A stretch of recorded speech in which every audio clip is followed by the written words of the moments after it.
Hello and welcome back to another episode of the Bonsai Stuff podcast. It's me again, Scott Martin from Bonsai Matsu in sunny Melbourne, Australia, where it's late December, getting very close to Christmas, which is a nice time of year. Also, the heat's starting to ramp up, so it's well and truly into the swings of what we'd consider to be our summer period now. We had a very slow start with some cooler weather. Still got some cooler weather, but it looks like the heat's on the way. We've had a few days in excess of 40 with some high 30s and some dry heat coming our way. So it is time definitely to enact your summer program for your trees, and this is where everything that you've done up until now, your trees will be tested, and hopefully everything's okay for you, and you can keep the foliage intact, and they can maintain themselves through the dormancy period they're going to go through as it gets a little bit too hot for them to continue growing. So a few other things that I've been doing around the place too now. It's time to get my fertiliser off the trees. I don't want to encourage any more growing at this point in time. Don't want to push it any harder than what I have to. So now they're in summer mode. It's time to remove my fertiliser tea bags that I use, which seem to work pretty well, because as I remove them, you find the roots have firmly grown up into those bags, and you've got to fight them to get rid of them off the trees. Another thing that's been happening around now is it's been a busy time for me with decandling my black pines. So just to run through very quickly what decandling is, it's removing entirely the spring candle growth, so the current year's growth, and leaving only last year's growth on the tree. And the black pines and red pines, that's the only trees that I decandle, are able to be decandled because they've got dormant buds around the base of where the spring candle has grown. So when you go through the process of decandling, you activate those buds to take off and start growing. For me, I always pick a time around mid-December, thereabouts.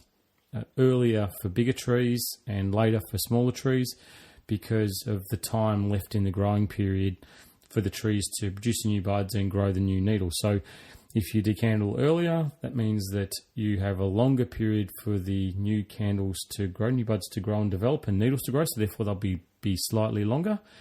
And if you've got a very small tree or a smaller tree, a show in size or something like that, then you decandle a little bit later, which means they've got less time to grow, which therefore means you're going to have smaller needles. And with pines, it's always about balancing the energy of the tree and making sure that everything is fairly consistent from top of the tree where it's very strong down to the lower branches where it's typically very weak as well. So decandling allows us to get shorter needles, induce a second flush of growth, so we're getting two lots of growth out of one season, and allows us to improve or increase the ramification on the tree. So for me, it's been a really busy time, and hence the reason for there's been a bit of a delay with this podcast being put together, because it's time for me to be on the scissors and on the tweezers, and I've really got a limited window in which I can do it, because obviously the later you leave it, the less chance you've got of the needle length being correct for the size of the tree. So I apologise, it's been a little bit longer than what I'd like, but it's been worth it from my point of view, because first started it about 2 weeks ago, and so far I'm just starting to see the results where the new buds are all starting to form around the cut sites. So success. Very nice. Very good. It means that the trees, all the work I've done up until the decandling process, the feeding, the positioning, they're getting lots of sunlight on them and lots of water, and the work that had been done with plucking needles back in autumn and winter, it's all worked. It's all coming to fruition. So it's been a really good time. Another thing that I've been doing too, talking about second flush of growth, is late November thereabouts. I've been through a lot of my deciduous trees, primarily the maples, going through the defoliation process. So I just wanted to talk a bit about that too, I suppose, because I've been asked a little bit about it, and I get different messages from different people all around the world about different things, which is really cool. I love it. And I was just being asked about what I did with a fig and with a trident and all that sort of stuff, trident maple. And I suppose my process for defoliation is one of caution, because you can't automatically jump into the process of removing leaves off a tree and crossing your fingers that everything's going to be okay because you've read it in a book or you've seen someone else do it. There's a lot that goes into it in the background, and I think it's worthwhile just maybe shedding some light on that.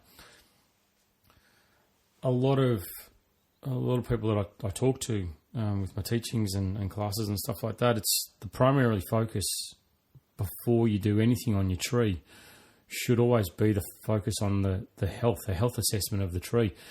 And even though the timing's right for decandling, defoliation, whatever it is, the first thing you need to do is make sure that your tree is going to be strong enough to actually go through the process without any negative impact. So defoliation, you wait till the first round of first flush of growth comes through, and you've done your prune, and then the leaves look like they're starting to harden off. Then you go through and you start removing leaves. Now, my preference for my maples is with the trident maple is to do a partial defoliation. I never like to fully defoliate the tree. I think that's a real kick in the guts for the tree, and I think it might be a little bit too much, but that's just me. There's lots of different opinions on this stuff.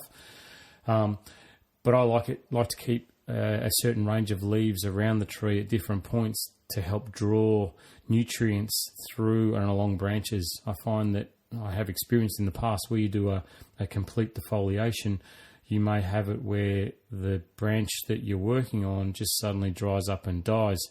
Whereas I've found that in my experience, by leaving a few leaves here and there along those branches, you do get the second flush of growth, and I'd find that I get very little, if any, dieback on those branches. On any branches that I do remove all the leaves off, there is a good chance that somewhere along the way I'm going to find a certain amount of branches dying. Now, you go through the process of defoliation because you're trying to induce a second round of growth, a lot like we do with decandling the black pines.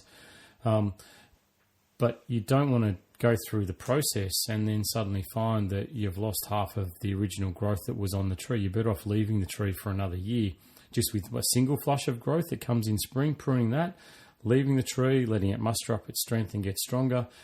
If you just go through and you defoliate year on year on year on year, I guarantee you'll get to the point where the tree will go, that's it, I've had enough. And you're either going to lose branches, you'll get dieback on the trunk, or worse, your tree won't be there for you after the process. So, yeah, really important that you can technically learn how to do all this stuff, but there's a lot that goes into it in the background before you make the decision to remove the leaves off the trees.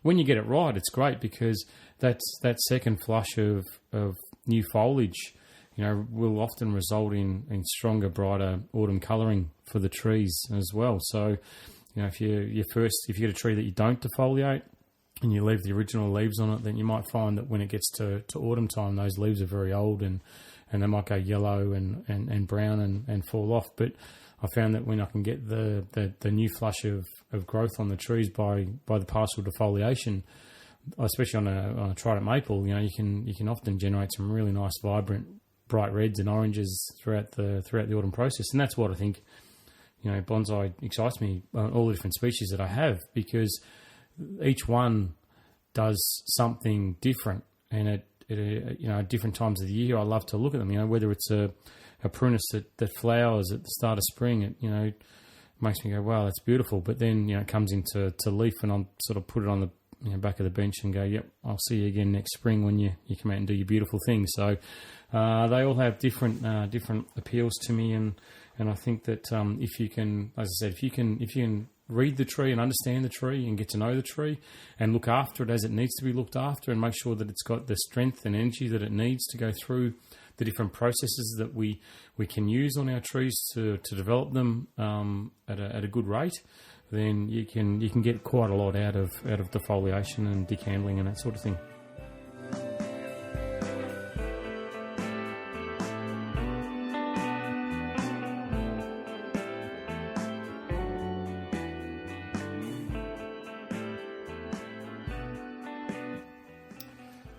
Now, I've called this episode of the podcast series Summer Fun because I do enjoy summer. It is a difficult time where it can be quite stressful for you with your trees, but I find that the more you look after your trees and the deeper you get into bonsai, and you become more advanced and knowledgeable, is the right word I think I was looking for, in your care for your trees, especially when it comes to potting mediums, and fertilizing and positioning and shaping and having the ability to design your tree not only to look artistically the way you want it to look, but also to make it an efficient machine. You position your branches so they're not being shaded, so therefore they can all get maximum potential from the sun.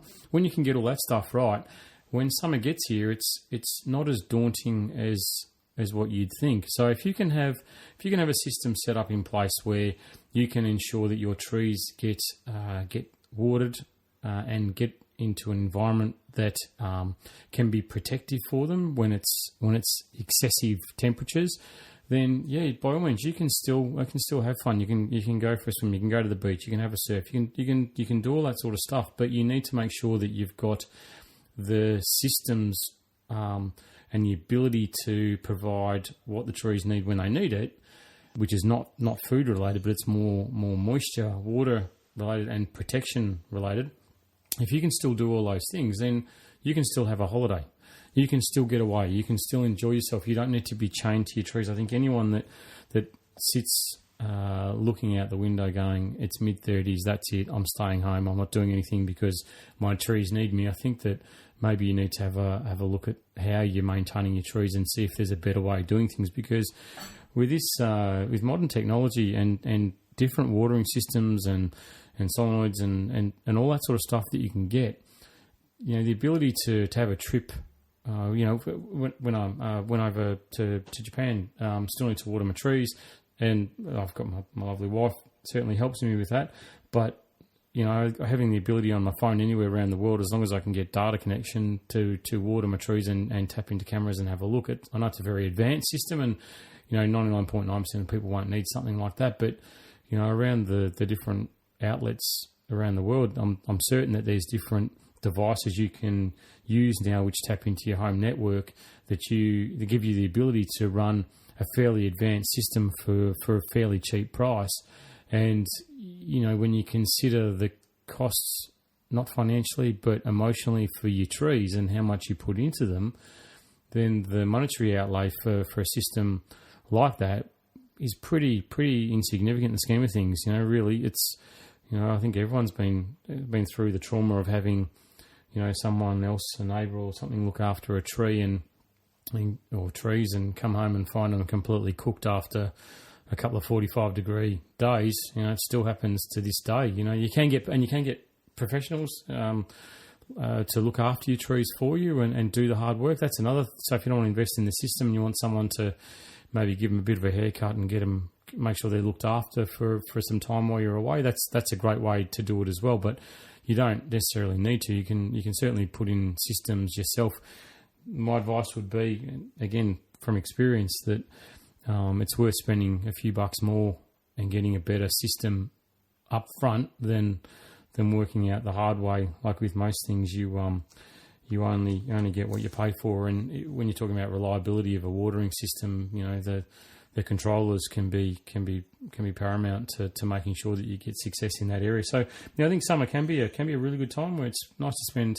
Here in Australia, you spend it with your family and your friends, and you get away from work for a little while and everything, and have a break from everything you possibly can. So if you can make sure that you've got the systems and cared for your trees up to this point, like they're potted into a good potting mix, they've been really well fed, they've got a strong root base, they've got nice foliage, they've got controlled growth, they've got good styling.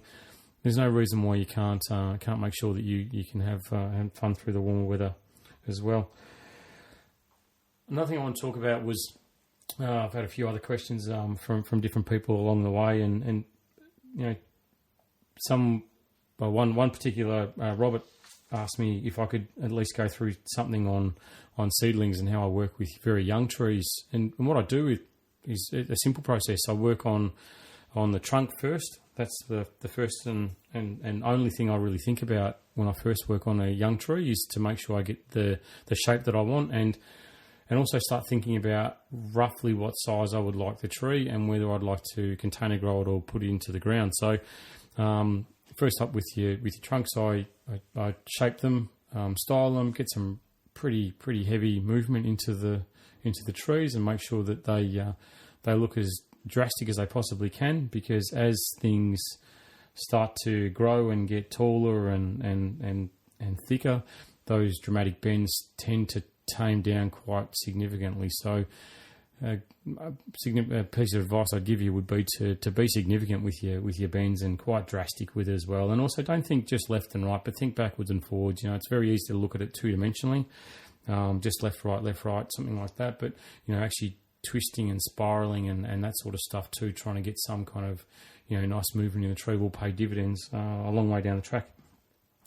Also work primarily on the root structure. Make sure that I can start working on the nabari, the surface roots of the tree, and getting something which is attractive, which will make it easier for me in the long run to get into a bonsai container. So making those hard cuts early on a young tree is far better than waiting until you've put 10, 15 years into the tree and then starting to wonder how you're going to take it from something with an ugly root base and a taproot that maybe is going to cause you some kind of issues to having something which is great, comes straight out of your grow container, whatever it is. It's got a nice little nabari. You don't have to worry too much about it. It can slide straight into a bonsai container somewhere down the track. So once I've got the roots and the trunk done, then I'll start working on primary branches, and really that's somewhere a long way down the track. That can be years down the track. So I'm sort of jumping randomly now through it, but I work on primary branches and try and get the position and shape of the original branches done. So once I've got the trunk wired and that's set in place, then I won't wire the trunk ever again. Then I'll start working on the primary branches, and I'll only put wire on those. I won't work out further wiring. It's just mainly the key branches that I'll put into position. And then once they're set, I'll start working on the thickening of those branches. So before you start working on ramification and your branching structure, I start working on the thickness of the branches that I want. Obviously, the lower branches on a tree should have thicker branches than the upper part of the tree, because they've been growing longer, and that's how trees grow naturally. But with bonsai, it's often a common thing where you'll find that the upper branches on a tree are very thick, because that's where it's the strongest, and the lower branches will be the thinnest because that's where it's weakest. So we're fighting this battle of the tree for allocation of resources. So allowing the lower branches to grow longer and get more vigorous means that they will then grow. The longer it gets, that means the thicker it's going to get as well, and also means the more resources the tree is going to put into that area. Because that's where the extension of the foliage is going to occur, and that's what the tree wants, is to keep growing. And you'll find that around the apex of the tree, you'll be constantly pruning that while allowing the lower branches to grow out and get to their desired thickness. Then once you get them, that's when you start working on the ramification. That's where techniques like defoliation and decantling and that sort of thing come into it. You don't go through that process on trees that you're still developing. That's a more advanced a refinement technique as opposed to a developmental technique. So that's basically how I work on the younger trees is shaping and roots before you do anything else. And like I said, that can be years. And with that too, it's often sometimes making a cut is the hardest decision you'll make, but it can be the best. Putting things off and holding back when you're developing stock, or even growing more advanced stock. Holding the branch cutters above a branch that you're pretty sure needs to go, and you're pretty certain the tree would look better without it, but not making that cut can often put you back. And I know I've been there, and I use this story all the time that there's trees that I've thought about cutting things off, but I just haven't, because it's a significant branch or it's major styling, and it's easy to do it when it's someone else's, or you're doing a demo, or you're working on something that's fresh to your collection. But the longer you've had a tree, the more you've watered it, the more you've fed it, the more love that goes into the thing, the harder it gets to make those cuts. But I think you really need to trust your bonsai brain and your bonsai eye, that when you're looking at something and it's not right, by all means, get opinions on it, put it up, ask for ideas, listen to them, don't listen to them. That's entirely up to you. But my approach is that I may and ah about it, and I guarantee almost every single time I've done it, where I've made the hardest decision, it's ended up being a positive result for me. So I think that you need to be guided by your bonsai eye, and sometimes you just need to go for it.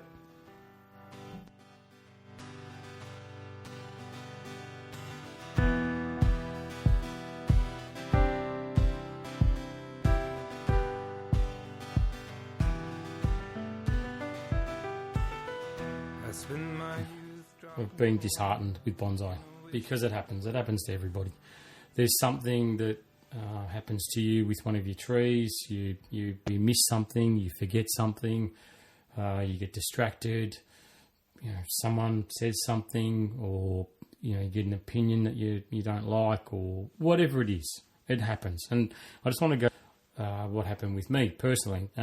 So I'd loved bonsai for a long time. I'd joined local clubs and done workshops with people, from far and abroad, and I just in the early days of my bonsai, I just never found it truly satisfying, because there wasn't a consistent approach or a consistency, and I just my way of thinking is that I find it very hard with books to often get the intent of what someone's saying. You can get the procedural side of things, but you can't get the intent, and you can't get the knowledge that goes with it, and you can't ask follow-up questions with that sort of stuff. It's very cut and dry, and that's why I think it's hard to put things in writing a lot of the time, because it can be misinterpreted, or it can be misleading.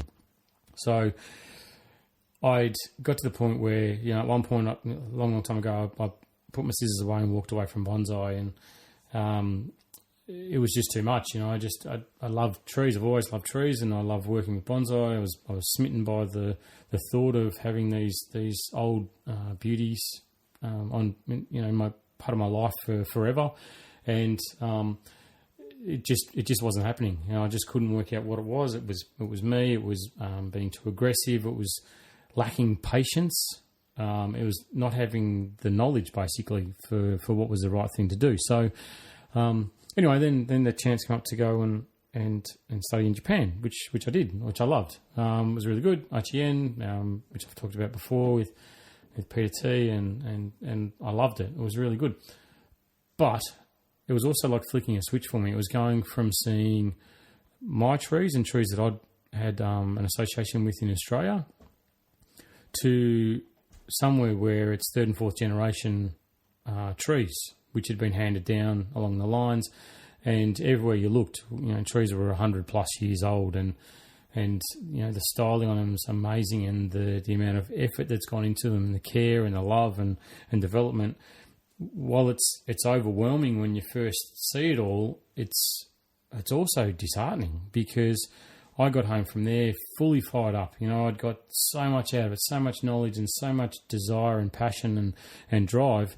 But then I came home and I looked at my trees again with these new eyes, and I thought to myself, there's no way in my lifetime I'm going to get my trees like that. And so I became very disheartened with it. And to the point where I thought about it seriously, saying, well, that's maybe it. I can't think of how to do this.